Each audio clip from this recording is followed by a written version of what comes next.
je vous demande les efforts et les qualités de Yusuf alayhi salam. Quand on a parlé, la première c'était quoi?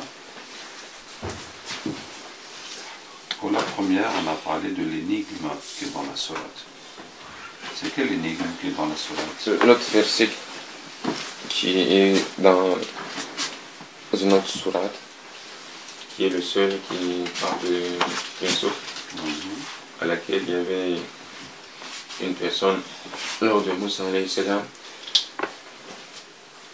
Il expliquait que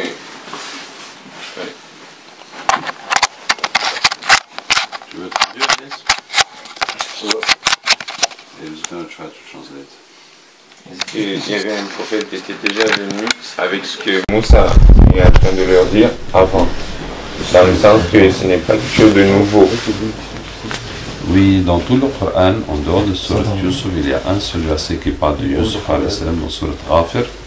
Dans l'histoire de Moussa alayhi salam, c'est un des gens de Pharaon qui a cru en Moussa et qui s'est mis à faire la da'wah pour renforcer Moussa alayhi salam. Et il leur a dit que Yusuf vous a dit la même chose avant. Donc on parle de ça quand on parle de but de la sourate, que c'est un modèle de da'wah. Comment Yusuf alayhi salam, Allah a fait les efforts, Allah l'a envoyé dans ce grand pays, et il a fait les efforts jusqu'à ce que tout le pays soit devenu croyant. Donc ça, ce n'est pas l'énigme qui est dans la sourate. C'est quoi l'énigme? Tu sais c'est quoi une énigme? Ah, c'est le rêve. C'est quoi une énigme? Une énigme, c'est quelque chose qu'on n'arrive pas à définir et on fouille. Ouais, c'est comme une devinette. C'est quelque chose qu'on ne comprend pas. Dans ce cas-là, ça sera l'interprétation des rêves. Non, c'est pas le rêve. Le rêve, il a été expliqué à la fin de la sourate. C'est quand ses parents et ses frères se sont prosternés devant lui. Il y a une énigme dans la sourate. Quelque chose qu'on ne comprend pas pourquoi, comme ça. Je vous en ai beaucoup parlé. Vous ne vous rappelez de rien, Bilal? Je vous ai dit tellement de choses, je ne sais pas si c'est la N'est-ce pas? J'ai parlé de plusieurs énigmes alors. je n'aime pas le souvenir. Bien. L'énigme dans la sourate, c'est pourquoi est-ce que Yusuf alayhi salam n'a pas dévoilé son identité à ses frères dès la première fois qu'ils sont venus en Égypte chercher la nourriture. Et il leur a dit de ramener leurs frères. Après, il a fait la ruse par l'inspiration d'Allah pour garder son frère. C'est seulement la troisième année, quand ils sont venus, complètement déprimés, et vraiment dans la misère, qu'il leur a montré qui il est. C'est ça. Pourquoi Yusuf n'a pas montré directement son identité à ses frères dès qu'ils sont venus en Égypte. Et on a donné la réponse. Oui, on a donné la réponse. C'est pour Tauba. C'est pour leur éducation, qu'ils voient, qu'ils vivent les conséquences de leurs actes. C'est ce qu'il leur dit à la fin. Vous voyez ce que vous avez fait à Yusuf et son frère, votre méchanceté, votre injustice, voilà où ça vous a mené. Et puis eux, ils sont vraiment quoi? Qu'est-ce qu'ils racontent? Et puis c'est là qu'ils comprennent que c'est Yusuf. Bon, effectivement, c'est ce qu'Allah lui avait dit dans le puits, que tu vas leur rappeler ce qu'ils ont fait sans qu'ils sachent que c'est toi qui es en train de parler. Subhanallah. C'est pas une vengeance, mais c'est la leçon, c'est la hidayah. Bien, donc c'était l'énigme de la sourate. Et on en a déduit que la première qualité du da'i, la première qualité du da'i, c'est d'avoir la certitude que la réussite est dans le din. Et je vous ai dit, contrairement à la majorité des musulmans qui pensent que le din c'est pour avoir le paradis, mais que pour la dunya il faut se débrouiller. La majorité des musulmans ne voient pas que avec le din ils vont réussir sur terre. Non, ils doivent faire le din, c'est l'ordre d'Allah pour avoir le paradis, mais s'ils vont faire tout le din, ça c'est pas possible de vivre sur terre. Ils vont avoir trop de problèmes. Donc là où ça ne marche pas avec leurs intérêts, ils vont sacrifier un petit peu de din pour que ça colle avec leur situation. Et puis après, là où le din ne pose pas de problème, ils vont faire Et comme ça, ils aspirent la miséricorde d'Allah. Hein? Et que, en tant que musulman, mais encore plus en tant que da'i, on doit savoir que non, les péchés ne ramèneront que la perte. Jamais on ne peut résoudre un problème par le péché. Ok, ça c'était la première qualité de Yusuf alayhi salam. Et nous avons vu aussi la deuxième qualité en même temps. C'est dans cette approche de Yusuf avec son frère, lui il a en tête que la hidayah. Seulement la hidayah. C'est tout ce qu'il pense. Il ne voit pas que ses frères lui font du mal. Parce que, comme je vous ai dit dans les épreuves, que c'est seulement si tu as fait une erreur avec Allah qu'il va t'arriver un vrai problème. Mais tant que tu es droit avec Allah, même si tout le monde essaie de te faire du mal, Allah va changer le mal en bien. Donc de toute façon, c'est même pas ton problème que les gens veulent te faire du mal. Ton seul problème, c'est d'être droit avec Allah. Et ces gens-là, tu vas tout faire pour leur hidayah. C'est tout. C'est tout. Vous voyez, nous, par exemple, avec les sorciers, on les combat. Mais on leur veut la hidayah. Mais il faut les battre. Il faut qu'on les massacre pour qu'ils puissent être guidés. Comme l'histoire des sorciers avec Pharaon. Hein? Tous les sorciers ont été guidés, ont accepté l'islam, ils sont morts martyrs. Mais ils se sont convertis après avoir été vaincus. Mais avant la confrontation, quand Moussa alayhi salam leur a fait la dawa, ils ont dit, mais toi tu te prends pour qui? Tu penses que tu vas prendre notre place? On va te montrer ce qu'il est vrai sorcier. Voilà. Donc ça n'a fait que les motiver encore plus dans leur sorcellerie quand tu leur as fait la dawa. Et quand ils ont vu la puissance d'Allah, il n'y avait plus besoin d'explication. Ils se sont tous convertis. C'est comme ça avec les sorciers. Le sorcier, il t'a montré la force de Shaitan. Voilà, tu es malade, voilà, tu es bloqué, voilà, tu as divorcé. Un homme, on est tous des hommes, se retrouve impuissant. Tu arrives devant ta femme, l'ouf, tu ne peux rien faire. Subhanallah. Il y en a que c'est sa nuit de noces. Tu te rends compte, tu te maries, tu arrives, tu ne peux rien faire. Tu sors, boum. Tu arrives, tu ne peux rien faire. Voilà, tu es non, tu vas faire quoi? Des pompes, tu vas boxer, tu ne peux rien faire. Hein? Donc, le sorcier t'a montré la force de Shaitan. Voilà ce que je suis capable de te faire avec Shaitan. Toi, tu dois lui montrer la force d'Allah. Si tu n'es pas capable de lui montrer la force d'Allah, donc ta foi, c'est que des paroles, c'est que du blabla. Mais en réalité, tu ne peux rien faire. Hein? Mais lui, sa foi en Shaitan, voilà la réalité. Ah, vous voyez? Donc, c'est ce qu'on fait. On leur montre la puissance d'Allah. On les combat aussi fort qu'on peut. C'est vrai, il y en a qui meurent, c'est la volonté d'Allah. Mais en majorité, ils ne meurent pas. Et on espère que ce soit une guidée. Mais la guidée, c'est comme ça, il faut qu'on les combatte. Il faut qu'on les combatte le plus fort possible. Donc je disais quoi? Dans la relation de Yusuf avec ses frères et avec tout le monde. Il ne pense qu'à la hidayah. Je vous ai donné l'exemple de son père adoptif, qui est un esclavagiste. Mais Yusuf alayhi salam ne voit que le bon côté. Ne voit que le bon côté de la personne. Il y a une autre scène dans la Sourate. Depuis que je suis petit, je n'arrive pas à comprendre. Quand la femme le drague et il s'enfuit. Elle déchire ses habits et elle s'enfuit. Moi, je ne peux pas imaginer dans ma vie que je m'enfuis devant une femme. Hein? Même dans un film, je n'ai jamais vu ça. Un homme qui s'enfuit et puis une femme qui lui court derrière et jusqu'à lui déchirer ses habits et lui il court. Est-ce que vous voyez? Mais toi, dans la situation, il y a une femme, une voisine ou n'importe qui. Ou bien tu en vacances au bled, c'est une cousine ou une vieille ou n'importe qui. Ou bien au travail, ta patronne, elle te coince. Hein, elle commence à te faire des attouchements. Oh madame, il y a quoi? Bouger. Hein, mais tu vas la pousser. Ou bien tu vas faire quoi? Mais bien sûr, tu vas la pousser. Si elle vient, mais tu lui mets une claque. C'est fini. Tu vois, si elle crie, mais tout le monde n'a qu'à venir voir ce qui se passe. Qu'est-ce qui va se passer? Hein, ou bien tu vas courir, elle te court, c'est toi, tu cours. C'est pas possible. Hein? Et ça, je me demande, mais qu'est-ce qui se passe? C'est vrai que c'est sa maîtresse. Mais franchement, dans des cas comme ça, Normalement, tu ne penses plus si c'est ta patronne ou si c'est pas ta patronne. Ou bien, tu dis, ah, c'est ma patronne, je ne dois pas la taper, je dois me laisser faire. Comme une victime, Zahma. Dans le cas contraire, oui. Comme ça s'est arrivé au Qatar. Une fille l'ont condamnée à mort parce qu'elle a tué son patron. Elle, c'est une étrangère, une servante, parce qu'elle l'a violée. Il l'a violée, il l'a violée. Et comme c'est lui qui tient son passeport, elle a nulle part où aller, elle ne peut pas porter plainte. Jusqu'au jour où elle l'a poignardée, elle l'a tué. Mais ils l'ont condamné à mort. Voilà.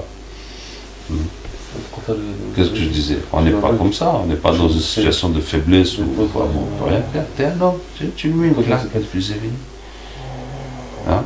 Alors pourquoi est-ce que Youssouf se comporte comme ça? C'est vrai que c'est sa patronne, mais dans la da'wa, il y a une règle supplémentaire. Une règle supplémentaire. Idfa billati hiya ahsan. Réponds de la meilleure façon. Et ça, c'est obligatoire pour le da'wa. De répondre au mal par le bien. فإذا الذي بينك وبينه عداوة كأنه ولي حميم. Celui qui était ton ennemi, il devient comme un proche. Donc ça, dans la da'wa, c'est comme ça qu'on doit faire. Parce qu'on est là pour gagner les cœurs des gens. Et gagner les cœurs de tout le monde. Et gagner les cœurs de tout le monde. Hein? Et je vous rappelle encore, regardez comment Youssouf a été la cause de la guider de tout le monde, de tout le peuple. Donc, personne n'est exclu.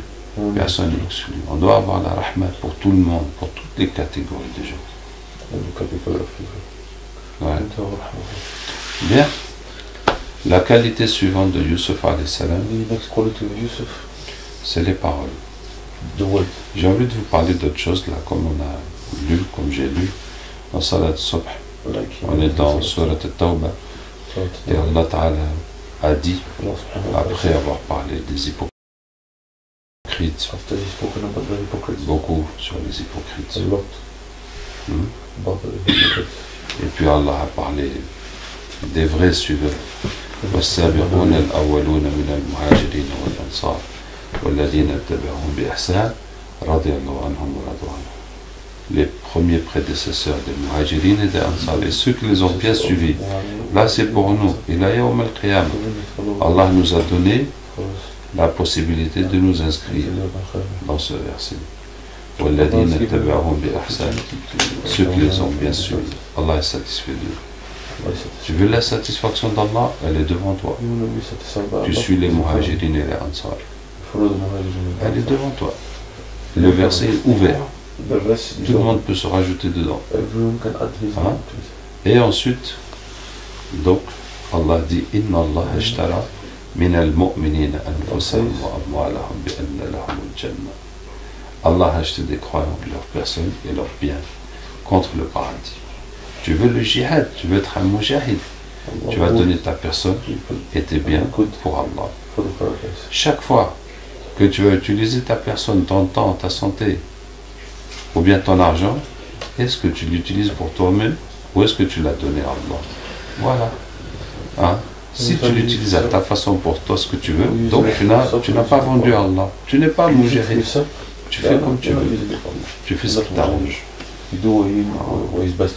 Mais si tu veux être avec les mujahidis, tu vas le donner à Allah. Et tu vas utiliser ta vie comme Allah veut, pas comme toi tu veux. Donc je reviens à ce que Youssouf alayhi salam, aux qualités de Youssouf alayhi salam. La qualité suivante, c'est la parole. La parole, c'est l'outil du da'wa. C'est vrai que la da'wa, il y a le comportement, il y a le dua, il y a tout ça, mais ça reste la parole qui est le plus important. Parce que si tu ne parles pas, il n'y a pas de da'wa. Même si tu as un bon exemple, tout ce que tu veux, mais il faut parler. Il faut parler. Et on va regarder les paroles de Youssouf alayhi salam. Et on va comparer aux paroles de chaque personne dans la sourate. C'est vraiment intéressant d'étudier les paroles de chaque personne dans la sourate. Ah. Et pour comprendre comment sont les paroles de Youssouf alayhi salam. Regardez par exemple le père de Youssouf alayhi salam. Quand Youssouf lui raconte le rêve, Tout de suite, il lui dit, ne raconte pas ton rêve à tes frères parce qu'ils vont te faire du mal. Cette parole est quand même problématique, n'est-ce pas? Ou bien vous voyez aucun problème dans cette parole? Si, et ça explique beaucoup de choses. Il y a un problème. C'est de la médisance. Et su'adhan. Comment anticiper qu'ils vont lui faire du mal? C'est vrai que l'histoire va lui donner raison. Plus même que ce qu'il pensait. Non seulement ils lui ont fait du mal, mais plus que ce que le vieux pouvait imaginer. Il ne pouvait même pas imaginer combien c'était vrai qu'ils vont lui faire du mal. C'était vrai. Hein? Mais islamiquement, comment peut-on justifier cette parole? D'abord, la raïba, il y a des cas où c'est autorisé. Et parmi les cas, c'est pour avertir contre un danger. Voilà. Tu vas me dire que tu vas acheter la voiture d'un tel. Je dis lui là, laisse tomber. Laisse tomber, c'est qu'un arnaqueur.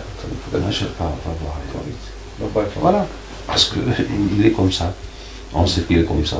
Chaque fois, c'est comme ça, il fait. Donc, on doit avertir. Hein? Dieu. Deuxièmement, su'adhan, pour quelqu'un qui fait la chose, ça devient permis. On sait que lui, c'est un voleur.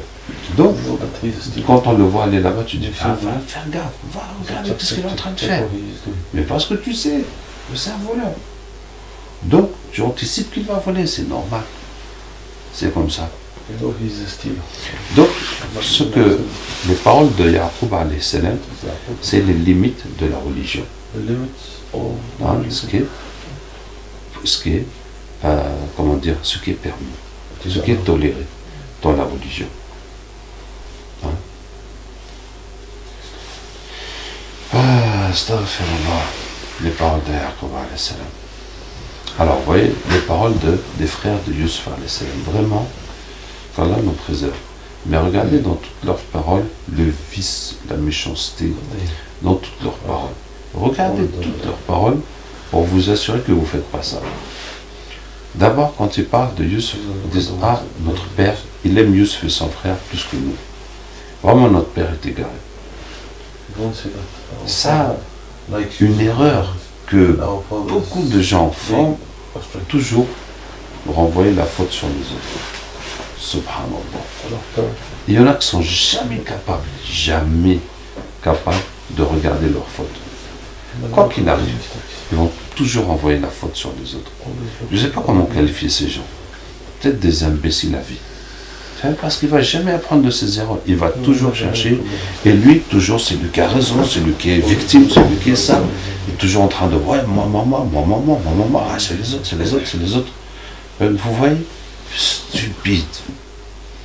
Hein? Alors que la qualité du croyant, même si tu es victime, mais tu ne vois pas le mal qui est chez les autres, tu ne vois que le mal qui est chez toi. Comme le prophète, quand on l'a tapé à Taïf et dit Allah, je ne suis pas assez bon pour faire cette mission. Tu m'as donné cette mission, mais voilà, je n'arrive pas. Je n'arrive pas à les convaincre. J'ai pas de rang social pour qu'ils me respectent. Je ne vois rien aux yeux des gens. Donc, je ne suis pas capable de faire cette mission. Voilà. Il n'a pas dit là, tu m'envoies chez des gens comme ça. Mais... non. Ça me rappelle une fois, on faisait Jawla en Italie. Il y avait quelqu'un du quartier qui a fait avec nous le Jawla. Et puis on est tombé sur un ivrogne.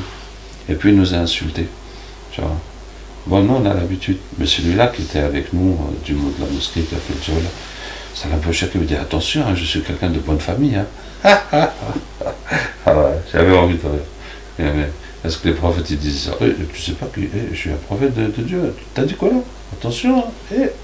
Non. Mais lui, voilà, il dit moi, je suis quelqu'un de bonne famille, il ne faut pas me parler comme ça. Donc, qu'est-ce que je disais? Les frères de Yusuf, voilà. Et donc ensuite la conclusion, il faut se débarrasser de Youssef et de son frère. Alors que leur père est prophète. Aucun respect. Pas de respect, ni pour le père, ni pour le prophète. La méchanceté, l'injustice.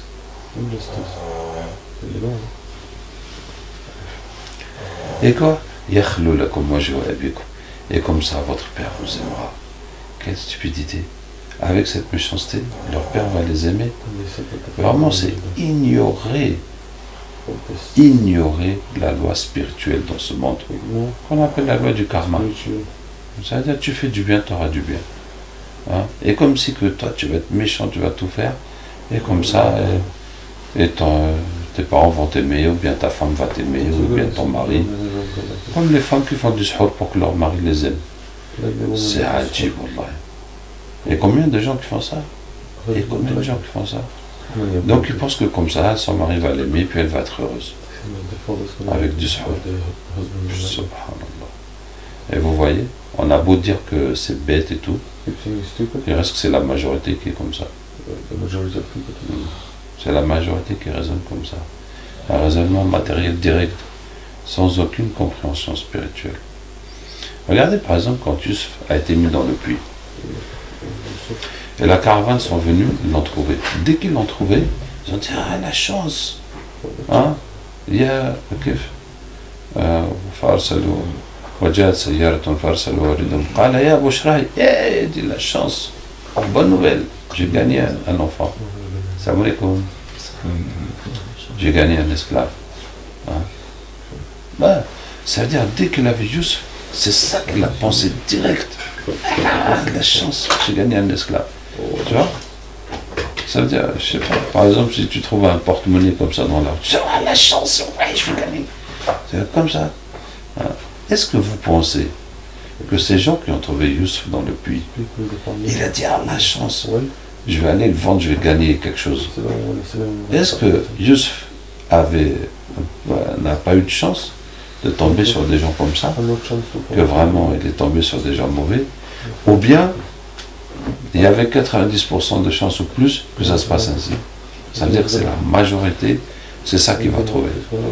Qu'est-ce que vous pensez? Je pense que la majorité, c'est ça qu'il va trouver. La majorité des gens sont comme ça. Hein? À l'époque, l'esclavage, c'était comme ça. En tout cas, il y avait de l'esclavage. Il y avait un marché aux esclaves. Ils ont pensé direct au pognon. Est-ce que ça veut dire de tomber sur quelqu'un et dire hey, pauvre petit, mais qu'est-ce qui t'arrive? Mais tu fais quoi ici? Non, où sont tes parents? Allez, viens, je vais t'emmener. La caravane continue, je vous rejoins après, je vais déposer ce petit. Vous pensez que c'est possible qu'il tombe sur quelqu'un comme ça? Oui, oui. Non, pas c'est toi. Mais en majorité. Non, quelle est l'exception? Maintenant, oui, mais avant, non. Peut-être. Quoi, maintenant, oui. Maintenant, il va trouver quelqu'un qui le ramène chez lui. Ah, je sais pas. On va y faire avec. Maintenant, il y a un petit peu de pitié. Il y a peut-être une très petite majorité. Donc, la majorité, ils vont le prendre comme esclave. Mais quand même, il peut le sortir du puits et puis lui dire vas-y, rentre chez toi, débrouille. Il le voit comme des sous. Oui, parce qu'il y a l'argent. Il le voit comme des manger, il le voit comme des sous. Mais combien ils l'ont vendu? Ils l'ont vendu à bas prix. Quelques drachmes, quelques euros. Comme quelqu'un qui te casse la voiture pour prendre un truc de 10 euros pour la voiture.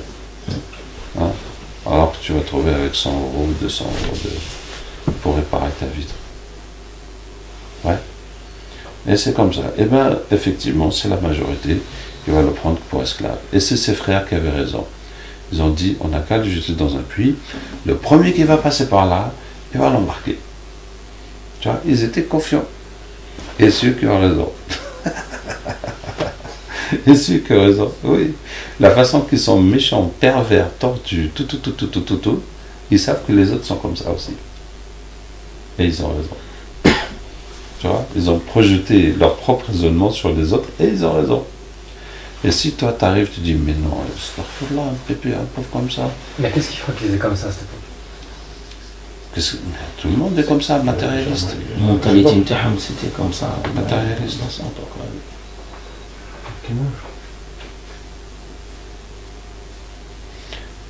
regarde, par exemple, moi je fais la ruqya quand je suis en Afrique. Ils me disent, on n'a jamais vu quelqu'un enseigner. Tu vois, même si tu vas aller voir un cheikh qui tu veux qu'il t'apprenne, il va te faire bosser comme un esclave pendant 2-3 ans. D'abord, avant de commencer à te donner au compte-goutte des trucs. Tu vois, mais de façon à toujours te garder dépendant de lui. Pas te donner, tu vas aller ouvrir, tu vas le concurrencer. Ça va pas, non? Tu vois?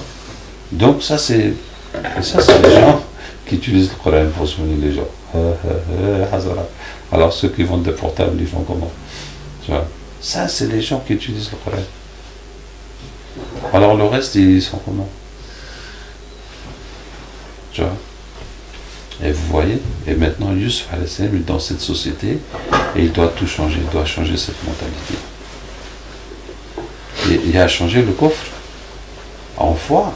Mais comment tu vas changer cette mentalité des gens qui sont matérialistes, égoïstes, orgueilleux, qui connaissent que le nefs, que soi-même? Ils ont adoré leur nefs toute leur vie. Et là aussi, il y avait cette générosité, cette bonté de Yusuf de donner de la nourriture à tout le monde, sans aucune contrepartie, puis sans aucune distinction des rangs sociaux, des personnes qui viennent. Voilà. Ça leur a fait une renaissance spirituelle. Donc je disais quoi sur les paroles des frères de Yusuf alayhi salam? Regardez ensuite, quand Yusuf alayhi salam a mis la coupe du roi dans leur sac, et les autres sont venus dire, ah vous avez voulu, ils ont dit, mais comment ça? Oui, la coupe du roi. Non, nous, comment vous pouvez dire ça? Nous, ça. Bon alors, et si on a voulu voler, vous faites quoi? Ben, chez nous, celui qui vole, on le prend comme esclave. Par fierté, par orgueil. Pour dire que chez nous, c'est pas une amende. Il sera pris en esclave. Et si vous voyez que nous sommes libres, ça veut dire que jamais aucun de nous n'a volé. Voilà. Hein? Mais pourquoi ces paroles? Mais pourquoi ces paroles? Tu vois? Comme si la police vous attrape, contrôle d'alcoolémie. Eh, moi je suis musulman, j'ai jamais bu d'alcool. Mais ferme ta bouche, tu fais ton contrôle, et puis c'est tout. Ou bien, tu crois que ça va changer quoi que tu dis, moi je ne bois pas, moi. Il n'en a rien à cirer. Ça, pourquoi tu vas te vanter de quelque chose? Ferme ta bouche, fais ton test. Il n'y a pas, monsieur. C'est tout. Hein? Ou bien tu veux dire ça. Hein? Donc, et à cause de ça, et c'est ça qui a fait que, c'est à cause de ça qu'ils sont tombés dans le problème. Que Yusuf a été pris comme esclave et tout ça. Et regardez, quand il a sorti la coupe du sac de son frère, ils ont dit, il vole. C'est même pas étonnant. Son frère aussi était un voleur. Mais qu'est-ce qui te prend de dire ça? Qu'est-ce qui te prend de dire ça? Tu insultes son frère, mais lui aussi c'est ton frère. On est tous des frères. Ça, voilà. Alors qu'il parle de son frère, c'est même mère. Enfin, pour dire que nous, eux c'est le fils, ils sont fils d'une autre femme, et ça c'est le mauvais côté de la famille. Mais c'est quand même ton frère, tu vois. Mais à quoi ça sert insulter son frère devant des étrangers? Vous voyez, il y a des gens comme ça. Il y a des gens comme ça. Hein, il va te dire, par exemple, moi je suis tunisien, mais attention, les Tunisiens c'est des arnaqueurs, il faut te méfier. Mais toi tu es tunisien, tu dis que les Tunisiens sont des arnaqueurs, il faut te méfier. Donc toi aussi tu fais partie. Comment tu vas venir devant des étrangers insulter ta propre espèce, tu vois, ton propre groupe, et comme si que les gens vont te donner de l'estime à cause de ça? Ah, lui il est bien, il est avec nous, tu vois. Mais celui qui a trahi ses propres gars, comment toi tu vas lui faire confiance? Paroles méchantes, stupides. Comment tu viens devant des étrangers et tu insultes tes propres... Subhanallah. Hein? Et à cause de cette méchanceté, c'est à cause de cette méchanceté que la ruse de Yusuf est passée. Parce que s'ils avaient dit, hein, Benyamin, tu as volé? Non, c'est pas possible. Je peux pas y croire. Benyamin, mais qu'est-ce qui s'est passé? Qu'est-ce qu'elle fait cette coupe dans ton sac? Vous voyez, s'ils avaient réagi comme ça positivement, en disant Benyamin, mais non, Benyamin, impossible. Qu'est-ce qui se passe? Benyamin, mais qu'est-ce qui s'est passé? Hein? Et là, il ne pourra pas mentir. Il va dire non, c'est une blague. Hein? Tout va tomber. Donc tout ça, les paroles des frères de Yusuf alayhi salam. Donc quand vous relisez la sourate, faites attention à chaque chose qu'ils disent pour ne pas être comme ça. Regardez quand ils parlent à leur père. Quand ils parlent à leur père, pour prendre Yusuf alayhi salam, qu'est-ce qu'ils disent? قالوا يا أبانا ما لك لا تأمن على يوسف وإنا له لناصحون. Et papa, pourquoi tu ne fais pas confiance pour Yusuf alors que nous on aime et on le garde et tout ça? Quoi? Le culpabiliser. Le culpabiliser. Ouais, tu ne fais pas confiance, tu penses qu'on va lui faire du mal, alors que c'est notre petit frère, nous on l'aime. L'agresser. Parler de façon agressive. Culpabiliser leur père. Pourquoi tu ne l'envoies pas Yusuf alors que nous on l'aime et toi chaque fois tu penses qu'on lui veut du mal, chaque fois hein, tu es comme ça avec nous pour le culpabiliser. Qu'est-ce qu'il va dire? Mais oui, vous êtes méchant, c'est vrai. Non, il ne peut pas dire ça. Il va dire bon d'accord, prenez-le. Alors que justement, il a raison. Qu'ils sont méchants, ils veulent lui faire du mal plus que ce qu'il peut imaginer. Ils sont encore plus méchants que ce que lui pense. Ouais, cette façon de culpabiliser. Alors que quand tu vas demander pardon, est-ce que tu peux nous donner ça, faire ça, pas besoin de dire ouais, toi tu m'aimes pas, hein, pourquoi tu me donnes pas ça, tu manges tout seul, alors que moi je suis là. Pourquoi? Quel culpabiliser, agresser. Ah, mais tu dis gentiment, classe. Ok, donc je vous disais les paroles. Voilà les paroles de Yusuf alayhi salam. Maintenant les paroles de Zuleikha. C'est la totale. Hein? Je t'aime, Yusuf, je te déchire les amis. Et dès que son mari est arrivé, clac, et mon mari, tu m'as sauvé, il allait me violer, il faut l'envoyer en prison, il faut le tenter. En un instant. Hein? En tout cas, ce que je vais vous dire par rapport à ça, ne faites jamais, ne vous basez jamais sur les paroles des femmes. Ne vous basez jamais sur les paroles des femmes.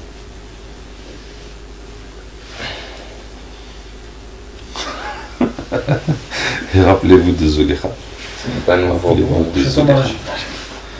Wallah, il y a des hommes qui croient aux paroles des femmes. Non, c'est un problème. C'est plus un homme. Ça veut dire tu peux plus le traiter comme un homme. Hein?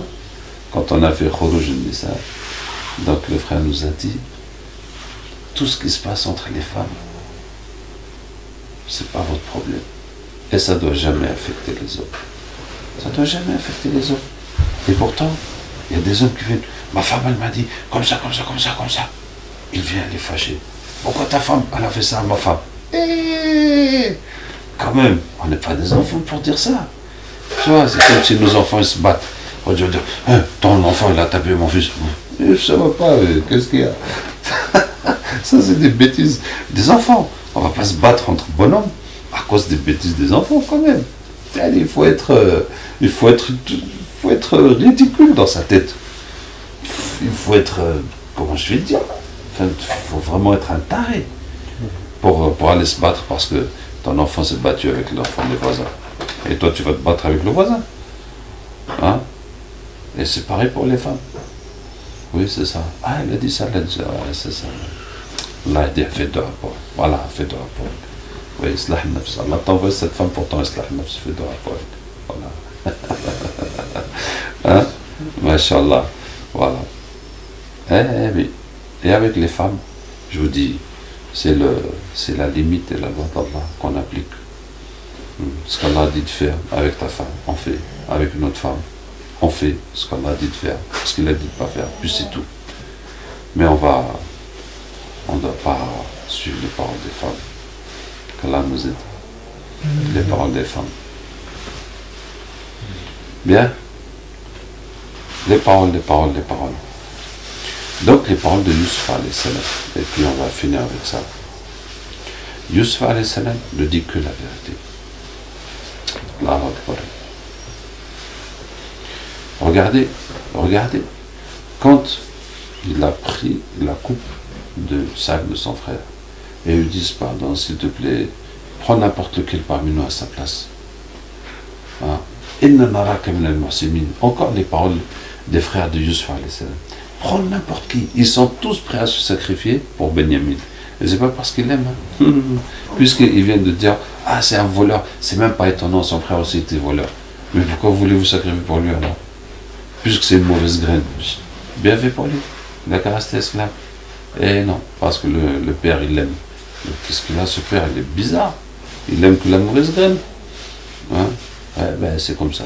Notre père il aime. Et donc il faut qu'on se sacrifie à cause de notre père. Sinon notre père ne sera pas content. Ça va être des problèmes pour nous. Ah, vous voyez ce raisonnement bizarre. Alors que lui-même il l'aime pas. En vérité ça les arrange. Bien débarrassés. Mais obligés. Pour leur père, ils vont se sacrifier pour lui. Et puis ils disent quoi? Inna naraka min al-muhsinin. Ah, tu es un bienfaisant. Voilà, le din, hop, au moment de parler de din, oui, Allah va te faire, Allah va te ceci, Allah va te faire. Mais quand il n'y a pas besoin de din, c'est le ghaiba, c'est le namima, c'est n'importe quoi. Voilà. Et quand il y a besoin de din, tac, on a aussi le registre de din aussi. Voilà, tu veux le ghaiba, le namima, tu veux le din aussi, on a aussi, tout le discours est pris aussi. Allah va te donner, Allah va te faire, et là, voilà, tu vois, il y a des gens comme ça, ils parlent de din, waouh, et puis ils font le haram, mashallah aussi, qu'Allah ait pitié de nous. Et Yusuf alayhi salam leur dit, قال معاذ الله أن نأخذ إلا من وجدنا متاعنا عنده. Qu'Allah nous préserve de prendre un autre que celui chez qui nous avons trouvé notre bien. Celui où on a trouvé notre bien, c'est lui qu'on va prendre pour le punir. Et il n'a pas dit qu'Allah nous préserve de prendre un autre que le voleur. Parce que je sais qu'il n'est pas voleur. Il n'est pas voleur. Vous voyez à quel point dire la vérité. Il ne dit pas que son frère est voleur. Parce qu'il sait qu'il n'est pas voleur. Il dit qu'Allah nous préserve de prendre un autre que celui chez qui nous avons trouvé notre bien. Effectivement, nous avons trouvé notre bien chez Benyamin, mais Benyamin n'est pas le voleur parce qu'on a mis ça ensemble dans son sac. Mais cette partie, je n'ai pas besoin de vous la raconter. Mais le fait est que nous avons trouvé notre bien chez Benyamin. Oui, effectivement. Et c'est lui que nous allons prendre. Tout simplement. Vous voyez? Donc, il ne dit que la vérité. Hein? Et donc, ça c'est une première chose. Bon, une autre fois, je vous parlerai un peu plus de dire la vérité. Et deuxièmement, Yusuf ne dit que le bien. Parce qu'il y a des vérités qui ne sont pas bonnes à dire. C'est vrai ou pas? Hein? C'est pas toute vérité qui est bonne à dire. C'est pas toute vérité qui est bonne à dire. Comme le monsieur qui est venu se plaindre, c'est normal que sa femme ne l'aime pas. C'est normal, après sa femme dit, mais qu'est-ce qui t'arrive? Elle dit, mais je l'aime pas. Je dis, mais même si tu l'aimes pas, il ne faut pas lui dire que tu l'aimes pas. Subhanallah. Si tu trouves que ta femme est grosse, tu ne vas pas dire que tu es grosse. Non, jamais dire des choses comme ça. Parce que le peu d'espoir qui reste dans ton couple, tu l'as tué. Enfin, tu l'as torpillé. Ah, non, jamais. Toujours dire la meilleure parole. Donc il y a des vérités qui ne sont pas bonnes à dire. Donc il faut bien réfléchir. Hein? Même si quelque chose est vrai, est-ce qu'il y a besoin de le dire? Donc comme Yusuf alayhi salam, regardez le self-control. Quand ils ont dit, ah, il a volé, son frère aussi est un voleur. Hein? فَأَسَرَّهَا يُوسُفُ فِي نَفْسِهِ. Yusuf il a caché en lui-même. وَلَمْ يُبْدِهَا لَهُمْ. Il leur a rien montré. Il n'a pas fait. Quoi? Voleur? Moi? Hein? Rien. Il leur a rien montré. Il restait zen. Il a caché en lui-même. Il a caché quoi? قَالَ أَنْتُمْ شَرٌّ مَكَانٍ. Vous êtes pire. Vous m'accusez de vol. Et voilà, quand vous m'avez jeté dans le puits, ça c'est quoi? Ça c'est pire que de voler. Wallahu a'lamu bima tasifun. Et c'est Allah qui sait ce que vous racontez, que c'est faux. Mais, c'est la réaction. Hein? Ah, son frère aussi était voleur. Et vous alors? Vous êtes quoi? Moi, je ne suis pas voleur. Donc, c'est juste dans lui-même qu'il a dit ça. Il n'a rien montré. Donc, même la vérité, c'est pas toujours bon à dire. Hein? Donc, on ne dit que le bien. Il ne dit que la vérité, il ne dit que le bien. Et il le dit avec un minimum de mots. Avec un minimum de mots. Alors, regardez toutes ces paroles. Tic, c'est tout. Pas besoin de bla bla bla, nous sommes ci, nous sommes ça, comment tu peux dire ça? Par exemple, quand son mari est venu, le mari de son maître, et il les a trouvés, il a dit, ah, tu m'as sauvé, il voulait me violer, il faut le torturer, il faut l'envoyer à la prison. Qu'est-ce qu'il dit? C'est elle qui me cherchait. C'est tout. Pas besoin de, ah, cette femme perverse, t'as pas vu comment elle est habillée, hein, faut la dégager. Tu fais quoi avec une femme comme ça? Non. Il dit, c'est elle qui me cherchait. Voilà. Après les conclusions et tout ça, à toi de voir. Donc il le dit avec un minimum de mots. Sauf pour la da'wa. Là, pour la da'wa, c'est les paroles, les paroles, les paroles, les paroles. Hein? Et vous avez compris, la da'wa de Youssef en prison. Mais je me rappelle quand j'étais petit, je disais, les deux jeunes, ils arrivent en prison, ils ont fait des rêves, ils lui disent d'expliquer, ils commencent à raconter sa vie, ses ancêtres, Yacoub, Ibrahim, et tout, et puis, je dis, mais qu'est-ce qui lui arrive? Il lui demande de raconter les rêves, il a qu'à raconter les rêves. Quoi tout ça? Quand j'étais petit, je disais, mais quoi ça? Ils ont dit, raconte, explique-nous les rêves. Il lui dit, attendez, avant que le repas n'arrive, je vais vous expliquer, moi, c'est mon père, c'est quoi tout ça? On te dit les rêves, tu dis les rêves et puis c'est fini. Hein? Hein? Et voilà, c'est la seule fois dans la sourate où tu vois Youssef parler, ça finit même pas. Hein, son discours. Et c'est comme ça le derrière. Il faut que pour le din, tu as un bagage illimité.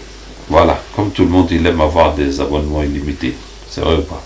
Ah, c'est pour la da'wa que tu dois avoir ton bagage illimité. Et il faut travailler ça, il faut acquérir un bagage illimité dans la da'wa. Et ensuite, pour chaque cible, pour les hommes, pour les femmes, pour les vieux, pour les jeunes, pour les non-musulmans, pour les riches, pour les pauvres, pour les gens qui se battent, pour tout ce que tu veux, pour les vieux qui ne veulent pas marier leurs enfants, pour toutes les situations.